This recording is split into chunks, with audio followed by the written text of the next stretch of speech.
ষষ্ঠ গণবিজ্ঞপ্তির জন্য প্রায় 1 লক্ষ শিক্ষক শিক্ষিকা চাকরিতে প্রবেশের জন্য অপেক্ষা করছেন। আমি আপনাদের সকলের জন্য শুভকামনা জানাচ্ছি।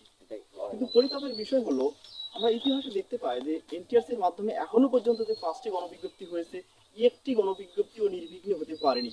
যখনই গণবিজ্ঞপ্তি আসে ঠিক তখনই অনেকগুলো সমস্যার সামনে এসে হাজির হয় এবং গণবিজ্ঞপ্তিগুলোকে নানাভাবে পিছিয়ে দেয় এবং এটাকে নানা সমস্যার মুখে ফেলে দেয়।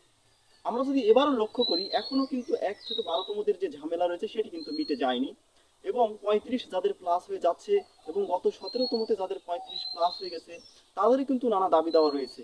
সবচেয়ে বড় বিষয় সেটি হচ্ছে যে নারী কোটায় মোট পদের প্রায় 41% নারী কোটা জমা করেছে, সেটা নিয়েও কিন্তু নানা মত বিরোধ রয়েছে। সরি।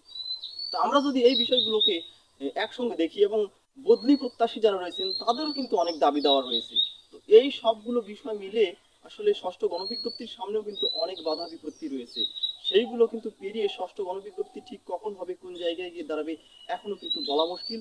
আমি কিন্তু এনটিআরসি এর এই গণবিজ্ঞপ্তিগুলো সম্পর্কে সার্বক্ষণিক বিভিন্ন তথ্য সংগ্রহ করে থাকি। আপনারা এই চ্যানেলটিকে সাবস্ক্রাইব করে রাখতে পারেন এবং 18তমদের সব সময় আমি সজাগ থাকার জন্য অনুরোধ করব।